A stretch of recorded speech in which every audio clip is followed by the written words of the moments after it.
friends, just wanted to hop on and share a program idea with you. A program that I do about once a month. It's homeschool centered, and it's a lot of fun.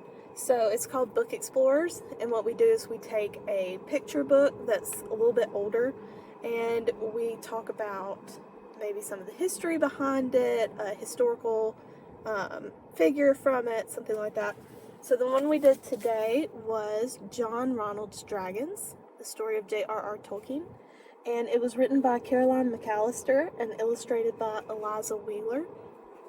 This book is so super cute, and it talks a lot about his life when he was, just his whole life. It goes through his whole, when he was a kid, when he was older, about to the point where he wrote The Hobbit. And there are some pages in the back that have just some information about him and some of his illustrations, things like that. Some things that the illustrator for this book did to kind of echo back to what his work was. So that was super cool. I'm a big fan of his, so I don't feel like my research time was as much with this one as it may be with some topics. But we read the book. I have it projected up on the screen, and so while we are talking about that, I ask the kids questions and get to see kind of what their interest level is before I go into the history aspect, just to kind of see what that is. And then I have, so all of this is in a PowerPoint, and I have a little bit of history about whatever our topic is. And our topic today was J.R.R. Tolkien, and I brought with me some of his books showcasing some of his art, because we were talking a little bit more about how he is an artist and he's a writer.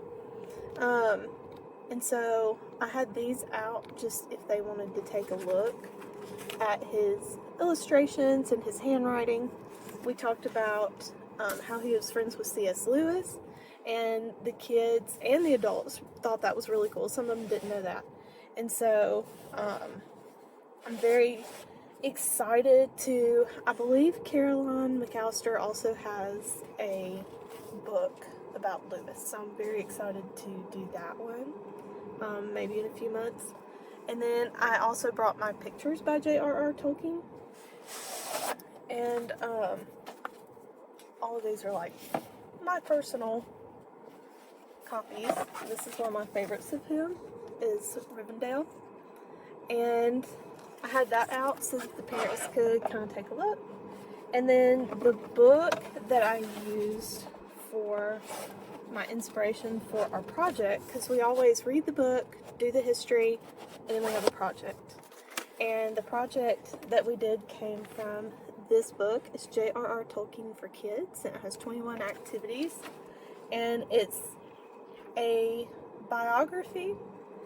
It also talks a lot about his work and kind of what happened after he passed away.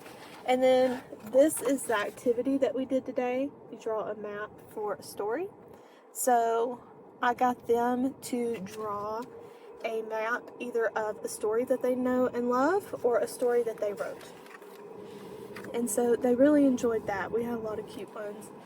And I basically gave them a piece of mixed media paper and markers, crayons, colored pencils, pens, you name it. They were all on the table, and they had a really good time, and they learned a lot, especially the adults too, really like it.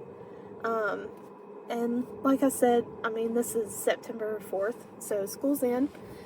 So it's mostly like homeschoolers that come to this program, and they really do seem to love it and seem to get a lot out of it. Sometimes it's about a topic they've already been studying for a while, and so the kids will be like, oh, this is this and that's that, when, like in my pictures on the presentation, which is kind of cool. And then sometimes it sparks something that, like we did Amelia Earhart, I guess this summer at one point, and afterwards a lot of the kids were like running into the kids section. They're like, I wanna learn more about Amelia Earhart. I want to see books about planes. Like, they had a lot of fun with that. So it's a really fun program, and it's really cool. It could definitely be done at home. It could be done for large groups, for small groups. It could be done anywhere, and it's a lot of fun. So I just wanted to share that with you, and I'll see if I can find a picture of my map that I drew and put in, just because it was fun. I didn't do a very good job with it, but it's a lot of fun to try. I enjoy doing all the art stuff for these programs too. So hopefully I can come on again later and talk a little bit more about some of the other programs that I do at my library. But yeah, it's good to talk to you. See you soon.